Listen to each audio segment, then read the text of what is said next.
Hi, I'm so glad you stopped by. I'm going to read this story called Pinkalicious.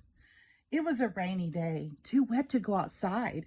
Mommy said, "Let's make cupcakes. What color do you want?" "Pink," I said. "Pink, pink, pink."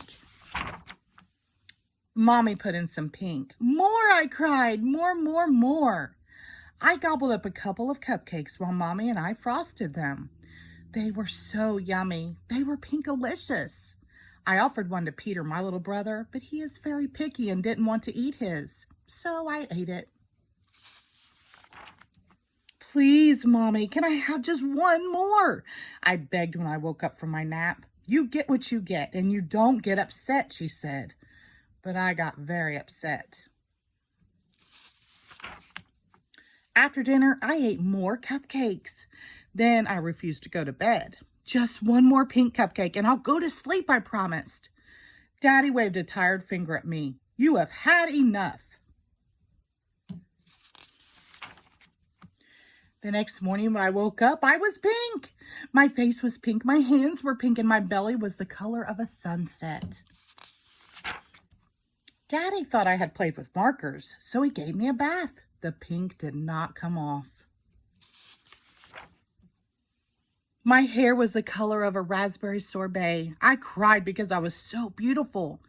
I even had pink tears. I put on my pink fairy princess dress and twirled in front of the mirror, while Mommy speed dialed the pediatrician.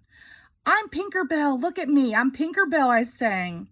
Mommy grabbed her purse. "Just one more cupcake. Please, just one more," I yelled on the way out the door. Mommy took me right to the doctor's office. Dr. Wink looked at me and said, "You have a very rare and acute case of pinkatitis. I guess that's not the worst thing that could happen. Just call me Pinkerella." Then Dr. Wink said, "For the next week, no more pink cupcakes, pink bubblegum, or pink cotton candy. Boo! To return to normal, you must eat a steady diet of green food. Yuck." On the way home, we stopped at the playground. My friend Allison was there, but she didn't see me because I blended in with the pink peonies. When I waved to Allison, a bumblebee landed on my nose. "Buzz off! I am not a flower," I scolded the bee. Soon I was surrounded by bees, butterflies, and birds. "Mommy," I cried, "please take me home." When we left the playground, I asked Mommy if I could eat another pink cupcake when we got home. "Don't you remember what the doctor told you?" she said. "No more cupcakes." Peter tugged at my pink tails. "I wish I were pink like you," he said. He was green with envy. That night, I pretended to eat my dinner of mushy, dark green vegetables.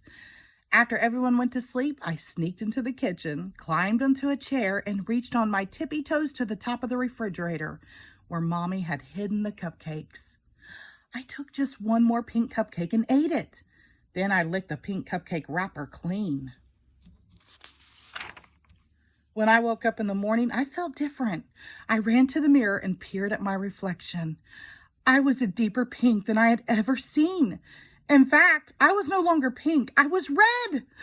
"Oh no, not red," I screamed. I didn't want to be red. I should not have eaten the pink cupcake last night. I wanted to be myself again. I knew what I had to do.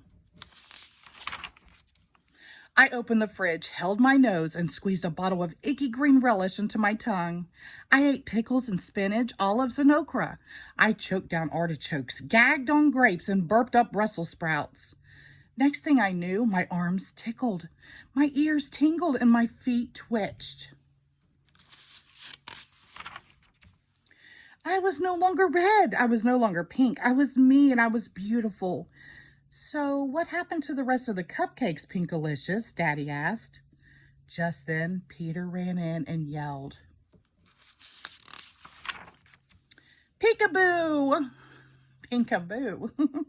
The end. Thank you.